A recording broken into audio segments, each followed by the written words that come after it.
Саламатсыздар ма балалар? Бүгін біз 4-ші сыныптың қазақ тілінің 79-шы сабағын өтетін боламыз. Балалар, біздің арнамызға міндетті түрде подписаться батырмасын басып жазылып алыңдар, себебі біздің арнамыздан қазақ тілінен басқа математика сабақтарын тегін оқып, өздеріңнің үй жұмыстарыңды, түсінбеген тақырыптарыңды қарап, сабақтарыңды жасай аласыңдар балалар. Енді балалар, бүгінгі сабағымыздың тақырыбы табиғатты қорғаймын. Септік жалғауының емлесі.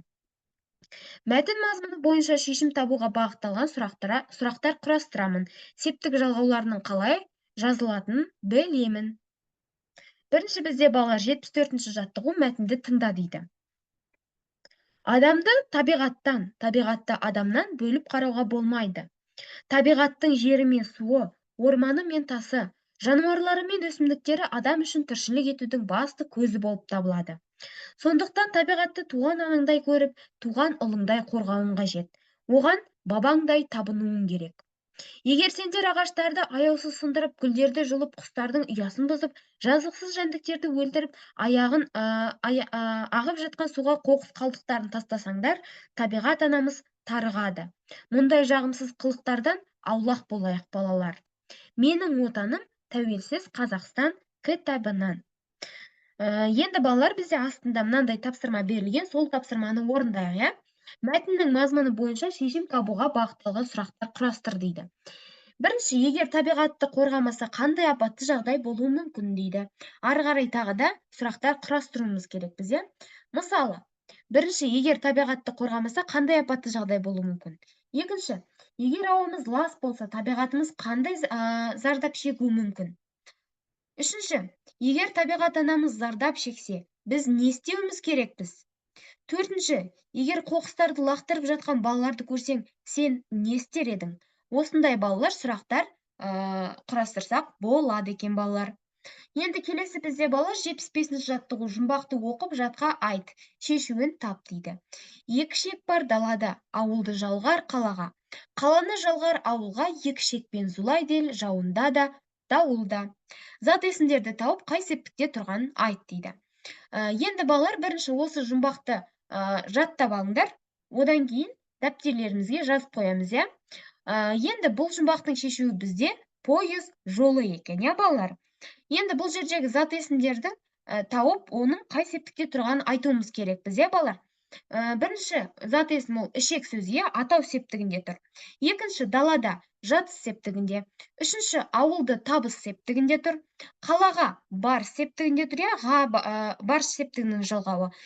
Келесі, қаланы табыс септігі. Ауылға бар септігі. Ішекпен көмектес септігі. Ел атау септігі. 9-шы жауында жатыс септігі. Дауылда да жатыс септігі екен, балалар. Осылай, балалар, біз 10 зат есімді таптық. Келесі бізде балалар 76-ші жаттығу, берілген зат есімдерді екі түрлі септікке қойып, жақсыдағы сөзбен тіркестіріп жаз дейді. Яғни, Гүлнұр бару, жіп байлау, қол жуу, ән айту дейді. Бізге үлгі берілген, мысалы, жіп байлау. Жіпті байлау табыс септігінде, жіппен байлау көмектес септігінде. Осылай, балалар, зат есімдерді екі түрлі септікке қойып, біз тіркестіріп сөзбен жазуымыз керекпіз екен, иә, балалар? Мысалы, былай болады бұл. Гүлнұрға бару бар септігінде, Гүлнұрмен бару. Бұл бізде көмектес септігінде. Жіпті байлау табыс септігі, жіппен байлау, бұл бізде көмектес септігі. Келесі, қолды жуу табыс септігі, қолмен жуу, көмектес септігі. Әнді айту табыс септігі, әнмен айту көмектес септігі екен. Осылай, балалар, біз өзіміздің жаңағы сөйлемдегі сөз тіркестерін жазамыз, иә, балалар?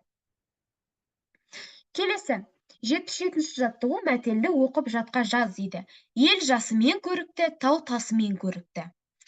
Бірінші, балалар, осы мәтелді жаттап алыңдар, содан кейін дәптерімізге жазатын боламыз.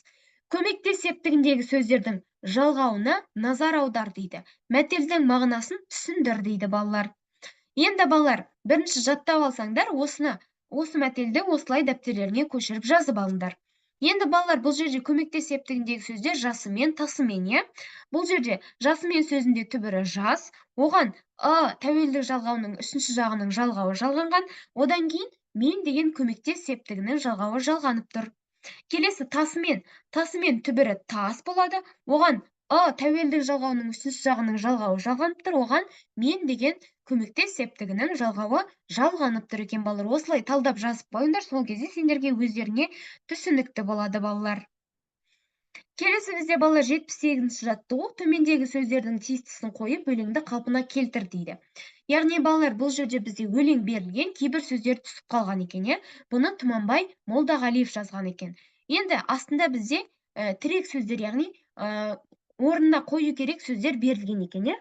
Жапырақта анамның, басқаны және күн сөздері.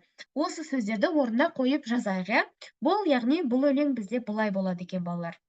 Өз отаным маған күн, мен басқаны ұқпаймын. Әкем менен анамның айтқанынан шықпаймын болады екен. Осылай балалар дәптерімізге көшіріп жазып алайық. Келесі бізде балалар 79-ші жаттығу. Көп нүктенің орнына тиісті септік жалғауын қойып сөйлемдерді көшіріп жаз дейді. Яғни балалар, мына 4 сөйлемде бізде көп нүкте берілген, сол көп нүктерінің орнына септік жалғауларын қойып сөйлемдерді дәптерімізге көшіріп жазуымыз керекпіз. Яғни бұл былай болады екен балалар.